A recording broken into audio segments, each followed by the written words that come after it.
Nosso assunto a partir de agora aqui no Sinal Aberto é o Enem. O segundo dia de provas foi realizado ontem. Para avaliar então essas provas, nós já estamos em contato a partir de agora aqui no Sinal Aberto com o professor Vinícius Pavanelli do canal Química Fácil. Professor Vinícius, bom dia. Bom dia, é o Química Simples, lá do YouTube. Ah, tá, perdão então, Olá. Canal Química Simples, professor Vinícius Pavanelli. Tivemos então ontem o segundo dia de provas, né, do Exame Nacional do Ensino Médio, tivemos questões sobre o desastre de Mariana em Minas Gerais, Copa do Brasil, também questões sobre dengue, ebola, mas questões sobre pandemia e vacinação ficaram de fora das provas de ontem. Queria saber qual a avaliação do senhor sobre as provas realizadas ontem. Bom, a prova do Enem é uma prova mais simples de como a gente já espera sempre da prova do Enem. O Enem, ele tem um padrão de prova e que a gente tem esperado esse padrão de prova em todas as provas. No ano que vem vai ser muito semelhante à prova que foi esse ano. Então, o Enem, ele é bastante recomendado, mas as questões sempre caem as mesmas e do mesmo tipo. Não falou muito sobre vacinação, até porque é um tema muito recente. Quando é um tema muito forte e recente, às vezes o Enem ele não cobra por ser muito óbvio, às vezes dentro de uma prova. Mas a prova de Química, por exemplo, foi uma das provas mais fáceis que eu já vi nos últimos 5, 6 anos. É uma prova que era esperado radioatividade, estequiometria. Aqui de Goiânia, né, principalmente, a gente teve um problema com radioatividade há muito tempo atrás e sempre é cobrado nas provas, a partir daí, o problema de radioatividade. Foi falado sobre estequiometria, métodos de separação de misturas, foi falado sobre polímeros, que são temas que caem muito em todos os anos da prova. Então, o aluno que teve boas aulas e que conseguiu estudar bem, ele provavelmente vai ter... provavelmente ele saiu muito bem na prova. Cileide Alves, está aqui conosco o professor Vinícius Pavanelli, do canal Química Simples. Bom dia, professor. Obrigada pela presença. O senhor disse aí que é sempre esperado um padrão e acaba que esse padrão se repete muito. Explica isso para a gente. Quem está acostumado a fazer a prova, então, se ela fizesse mais de um ano, ela teria mais probabilidade de acertar a prova? Sim, com certeza. O padrão de prova vem se repetindo desde 2009. Então, a maioria das questões de Química, por exemplo, são 15 questões, 10, mais ou menos, a gente já sabe o assunto que vai cair. Porque todo ano vem se repetindo. Todo ano cai método de separação de misturas, cai estequiometria, cai radioatividade, cai polímeros, cai problemas ambientais, que é um tema muito recorrente na prova do Enem.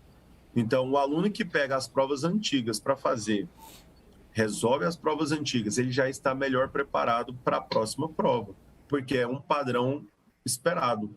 A USP também tem padrões esperados, a UFG antigamente tinha padrões esperados, então cada prova ela tem a sua própria personalidade, vamos dizer assim.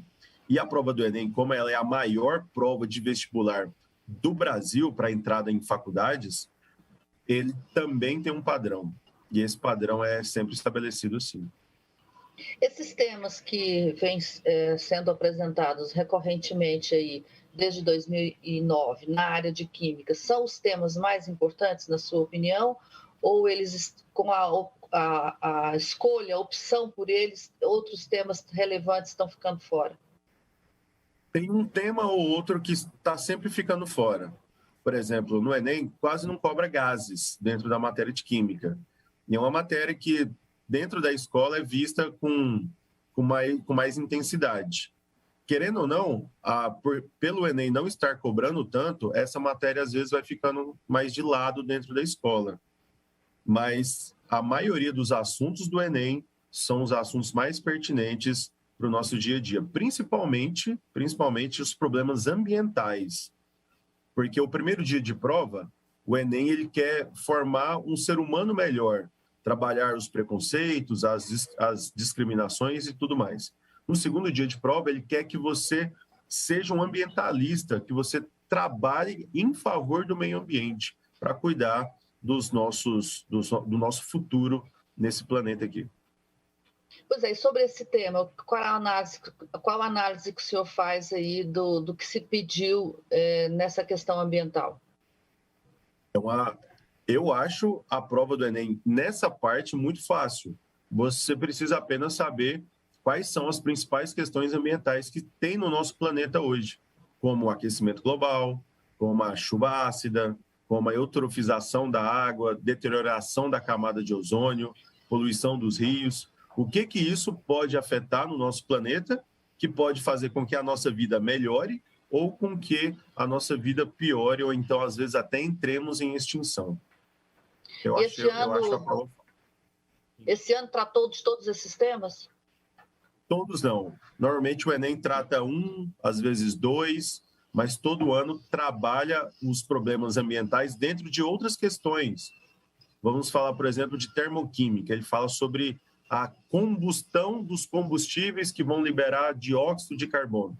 Então, ele fala do problema ambiental que o dióxido de carbono pode ocasionar e ele te pergunta outra coisa dentro da questão. Então, o Enem das 15 de Química, e ele trabalha também muito isso em Biologia, dentro da matéria de Ecologia, ele trabalha esses vários segmentos de problemas ambientais dentro de outras questões. Entendeu? Bom, sim. A respeito ainda da prova, eu sei que não é a sua área, mas está se comentando muito aí a respeito da questão de matemática, que citou aí os times que venceram as Copas aqui no Brasil, desde o início até 2018, e que que essa questão não tem resposta certa. É comum isso acontecer, professor? Não, não é comum. É muito difícil aparecer uma questão no Enem que não tem uma resposta certa.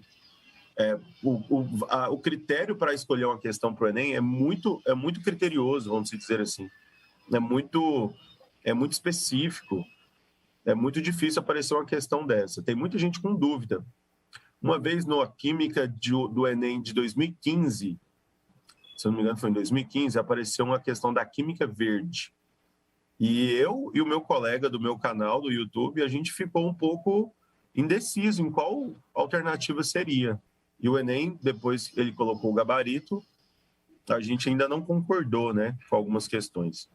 Então, às vezes, uma vez ou outra, isso pode acontecer e isso pode entrar com recurso, né, para poder anular a questão.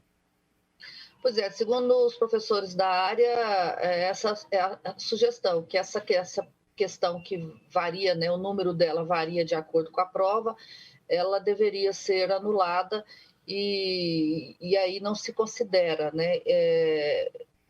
Quantas vezes o senhor se recorda que a provas, que o Enem já cancelou questões? Nenhuma, não me recordo de nenhuma. Bom, no geral, qual que é a avaliação que o senhor faz da prova de ontem? No geral, a prova do segundo dia, né? Pelo que eu vi da prova do primeiro dia, foi muito difícil, foi muito... a pessoa precisava ler muito e trabalhar muito o que ela leu, interpretação, mas a prova do segundo dia, para quem tinha ciência desse padrão de prova, resolveu vários exercícios dessas questões, estava esperando uma prova do Enem que fosse cair essas questões, igual eu falei para você que era um padrão, deve ter saído muito bem. Eu falo pelos meus alunos que tudo que caiu na prova eu falei dentro de sala de aula para eles. Quer dizer, o primeiro dia foi uma prova difícil e o segundo dia compensou o primeiro. Mais ou menos, né? Mais ou menos isso. Mas o problema é saber o padrão. Se você sabe o padrão da prova, estudou aquele padrão, então você saiu bem. O negócio, Cileide, é que você está indo para a prova. Eu posso saber o que vai cair na prova? Eu vou estudar as provas antigas. Então, eu vou me preparar de acordo com o que eu já vi antigamente. E aí, eu me preparo e vou para a prova. Se cair algo diferente, aí é com o Enem. Não foi culpa minha, porque eu fiz a minha parte de estudar. Então, o aluno ele tem que fazer isso se ele quiser ter uma aprovação hoje no vestibular. Professor, agora gabarito e abstenção, essas informações o MEC ainda não liberou. Quando que ele libera? Deve sair aí quarta-feira, quinta-feira, no máximo sexta-feira. A abstenção, geralmente ela é maior na primeira do que na segunda ou ela se equipara? Ela é maior na segunda. Porque na primeira, se o aluno vê que ele saiu mal, às vezes ele não vai fazer a prova do segundo dia. Porque às vezes ele já fala assim, olha, eu já perdi a chance, não saí tão bem, acho que vou tentar no ano que